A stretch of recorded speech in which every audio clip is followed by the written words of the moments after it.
Becoming a World Power, Section 1 continued.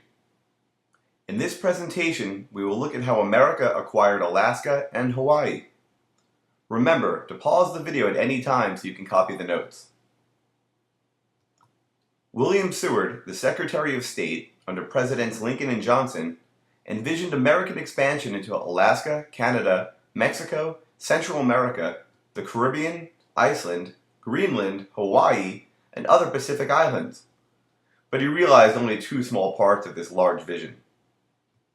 Alaska, with a landmass larger than Texas, California, and Montana combined, reaches so far to the west that the international dateline had to be bent just to keep the state all on the same day. It's also the only U.S. state extending into the Eastern Hemisphere.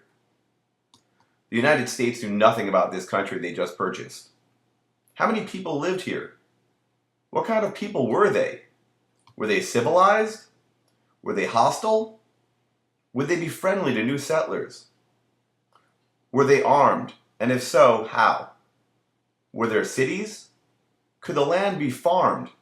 Was it even good for ranches? Well, the general perception was that the land was barren, uninhabitable, frozen, and devoid of value. For this reason, many writers labeled the land Seward's icebox. Seward, though, thought otherwise and wound up purchasing a land that proved to be very rich in timber, minerals, and oil. Now we'll take a look at how America acquired Hawaii. Americans lived in Hawaii for many decades as missionaries and sugar farmers. They lived there peacefully, but began to have issues with the power of the Hawaiian Queen, the last queen of Hawaii. Many farmers and businessmen claimed that the monarchy was corrupt and it should be replaced by a democratic system very similar to the one we have in America. They also argued that a Western power was likely to acquire the islands and America should take this opportunity before another nation did the same. Meaning, let's take Hawaii before someone else takes Hawaii. Hawaii also had the finest harbor in the mid-Pacific and was viewed as a strategically valuable naval base. These motives would lead to the overthrow of Hawaii's queen.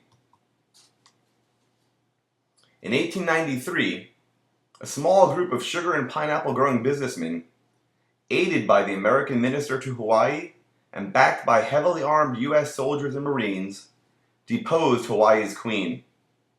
Subsequently, they imprisoned the queen and seized nearly 2 million acres of her land and eventually conspired to annex the islands to the United States, thus making Hawaii part of the United States. Not quite yet a state, that'll take some time, but still an acquisition made by the new imperialists to acquire Hawaii. That concludes the Becoming a World Power lecture. Now complete the Becoming a World Power mini quiz on Edmodo by clicking the correct link for the quiz. And remember, rock on!